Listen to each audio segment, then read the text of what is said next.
what I was seeing was some of the products had a longer term value. So even though if they weren't profitable at last click, at the first purchase, they were profitable in the end. So when we're looking at something and how we're bringing those purchasers we need to look at more than just what the initial media did at that time, but how it's impacting our long-term growth. So I think that's probably my most interesting insight, just because we haven't had that in the past. Welcome back to the Commerce Collective podcast. I am your host, Emma Irwin, a brand marketing manager at Flywheel, and I am incredibly excited to dig into AMC today, but from the perspective of a brand. That's right, we generally bring you insights from Flywheel's AMC experts, and we will of course keep doing that, don't worry. But a logical next step is to talk through the process of how a brand can use a few specific parts of AMC to answer a few specific questions about their business. Without further ado, let's meet our guest. Well, thank you for having me. I am Jamie Williams. I currently lead the retail media team here at Glanbia Performance Nutrition. For anyone that doesn't know Glanbia, we have a few brands. Optimum Nutrition, also known as the On brand or Gold Standard Whey, depending on who you talk to. BSN, Amazing Grass, Isopure, Think, and Slim Fast. So we are really in that health nutrition space and really sports nutrition to make sure that we can meet your goals wherever you are at in your life. Question I ask everybody, and we're talking specifically about Amazon today. So what is the last thing that you purchased from Amazon? It's not very glamorous. It usually isn't. During our initial conversation before this started that I do have a 3-year-old, I am knee deep in potty training right now. So I purchased the Frida Baby Portable Potty Fold and Go, just hoping it works when we're out and about. It's like this little seat that folds up to be maybe 4 inches wide, 4 inches tall, and then you unfold it and you stick it on top of a actual seat in a restroom, and then it fits their bottom. Can't have them falling in, I guess. It makes it easier. You don't have to squat and hold, and they get to relax a little bit. Things that come up for kids nowadays. On that glamorous note, let's talk about AMC. And going back to my spiel just a few minutes ago, what I'm really looking for in this episode is to get greedy on the process of solving questions about your business like never before with AMC. We spend a lot of time telling you that digging into AMC is important, but I want you to have some basis to actually believe me. So I asked Jamie to start with telling me about what AMC has so far specifically unlocked for Glanbia and how. And we'll dig into why this is a different playing field than before throughout the rest of our conversation. So my favorite thing first, AMC is one of my most favorite releases that have happened in the recent years of the e-commerce world, because it really helps us and gives us the opportunity to explore media and how the consumer is interacting with your brand, not only at a last click touch, but even through the full funnel. So I often get requests whenever people hear about AMC of just pull me an AMC report, but I don't actually believe people know what's going into that overall AMC deep dive, but you really need to start with that objective because there's so many endless possibilities when reporting. And I love a good deep dive in any data story that we can get. So some of the things that excited me initially were really within those audiences with DSP, but even with the recent releases, well, not so much recent anymore, add-on box with search. It's really giving you possibilities to optimize your strategy to that new to brand and your retention within the retail media space for both search and display. The new to brand reporting, something that's been big. A lot of times I get asked about household penetration and these big brand goals that typically you don't see in conversion media. And this is kind of how we started tying it back, and within the AMC, understanding how many users are coming into the brand on each month. And then lastly, just understanding those look back windows and those basket builds when trying to retain your customer or move them through the funnel. It's been a big unlock over here. When I heard about AMC, when I was over here and I was like, how do I get more? The Flywheel came with an initial report and I was like, I just have so many more questions. And I'm kicking myself for not learning SQL a long time ago. And I'm not going to lie, I don't think I have the brain capacity to learn SQL right now in life either. So definitely having that agency and Flywheel has been a big help on unlocking some of those bigger questions that we're having over here. Narrator Emma here, popping in to just highlight the point on starting with an objective when approaching AMC. Because AMC doesn't magically populate a dashboard for you that highlights key business insights. Sure, there are some standardized reports that you can pull, but the good stuff starts with having a specific objective. Which sends us into the next portion of this episode that Jamie hinted at, which are the questions she wanted answers to about Glanbia's business. So I asked her to tell me about what she was recently looking to solve, since we now have the findings to these questions and can give you the whole story. Definitely. We recently worked with the Flywheel consulting group on a few AMC analysis because we had the AMC FSI data for their free trial. I know not everyone's up to date with AMC, but the FSI is really what brings your media and your organic piece together. So we wanted to understand how our consumers were looking into our information and converting at a larger level. So with that, we started with the AMC consulting work. We had a lot of questions from our finance and our brand teams that were really asking about what items were driving new to brand, what items have additional purchases with them. Do we have products that are typically purchased together?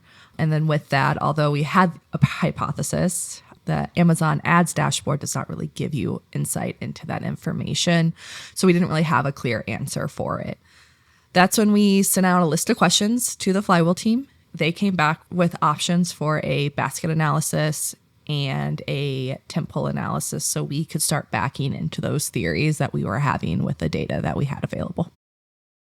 I'm curious, when you first sent over the notes of the finance team was wanting to know some of these things as well. Nobody ever loops in the finance team on this podcast, which I think is interesting, but also kudos to your finance team for wanting to be that deep in the weeds of what products drive new to brand. I think that's awesome and shows kind of that interoperational e-commerce knowledge across an organization. I was laughing because our finance team's great, and the man I work with, his name's Brian. He's always asking me questions, especially on that new to brand level, and then overall profitability. So my idea was to bring finance along with us as we work through some of this to show the overall value of retail media, and it's been wonderful. I'm back! This is an episode about storytelling with data, so I too am approaching this like a story, and I am claiming the role of storyteller. We just heard what Jamie and team were wanting to solve, so next let's look at what they found within the basket analysis. The basket analysis really helped us with a few things. It was our customers coming in at the price point and then increasing their product. Are they leveling up? Are they just buying a different flavor? Are they switching products completely and leaving our category? We were able to see in the basket analysis, the new to brand customer came in, the amount that purchased the same ASIN, and then what they switched, or if they switched into a new ASIN within our brand. And then you obviously can see the people that left, but then digging into what those ASINs were to see, again, if it was a flavor switch, because personally, I might not want to only have a chocolate protein shake after my 2 pound is out. I might want to go into a vanilla or something else. So trying to understand how are we meeting the customer for their needs was one of them. Another thing we found interesting in the data was the products that were being bought together.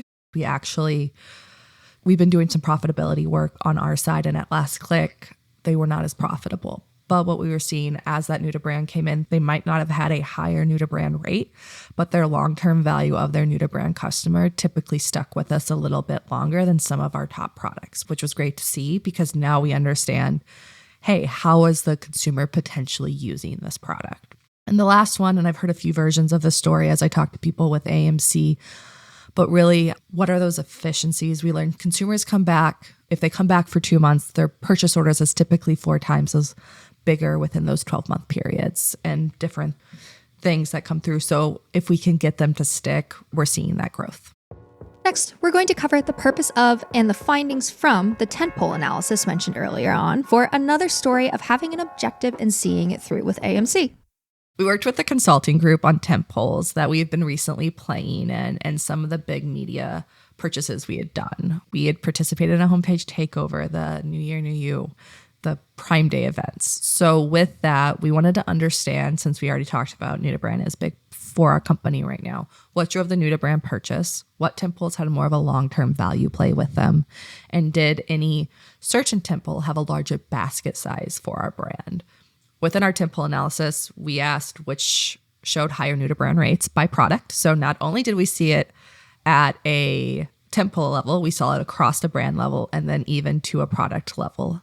The insights helped us not only in our media, but it also helped our sales team understand how their promos were working and the longer impact of that long-term value. This led us to see if we had correct ASINs in place, if we were flighting correctly, if we needed to move some of our media dollars to different areas to have a bigger win for the company. And with those questions, I'm curious in terms of when we look at what you actually found, if you could touch on some of those things, and then also how that's going to impact your strategy going into future Tentpole events, which I guess New Year to New You is like right here, right around the corner. So I'm curious how those insights impacted what you're doing I think now. it kind of looked at our promo strategy and helped our sales team understand what was working. It helped us understand when we were flighting what needs to be had. I will say that not every Tentpole was equal, so it did make it a little bit harder. And a lot of times when you start digging into AMC, you have more questions. And I do think the Tentpole analysis led to a lot more questions on even more granular insights that we were hoping to see. Now that we've dug into both analyses, I was curious what Jamie found to be the most interesting insight derived. Because clearly there were a ton of them, but from her perspective, what did she find to be the most interesting? What I was seeing was some of the products had a longer term value. So even though if they weren't profitable at last click, at the first purchase, they were profitable in the end. So when we're looking at something and how we're bringing those purchasers we need to look at more than just what the initial media did at that time, but how it's impacting our long-term growth. So I think that's probably my most interesting insight, just because we haven't had that in the past.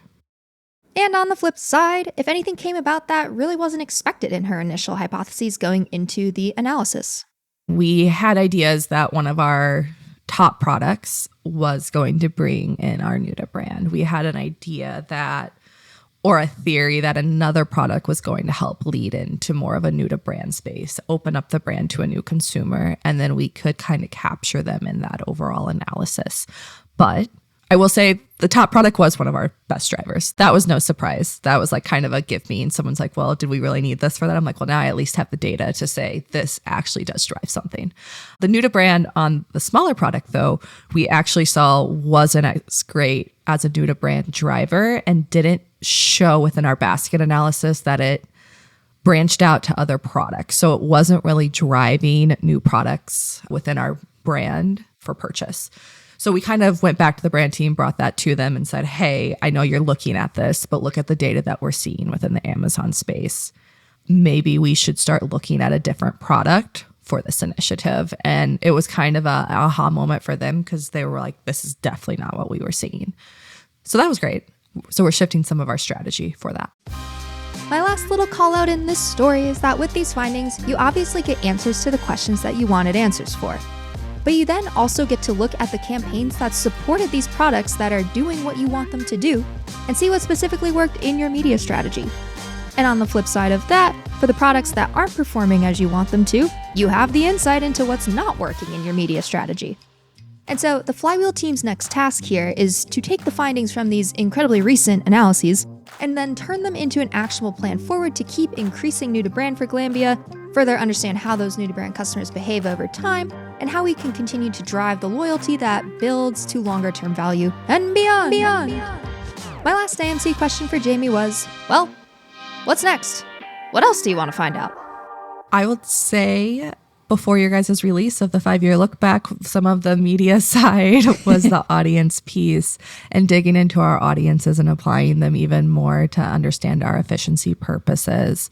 How do we remove some subscribe and save users from seeing our ads? How do we one of our Tentpole analysis showed us the subscribe and save stickiness. So how do we get to increase that stickiness with some of those insights? Utilizing lower level audiences or even upper funnel audiences throughout our path to make sure that that conversion's higher.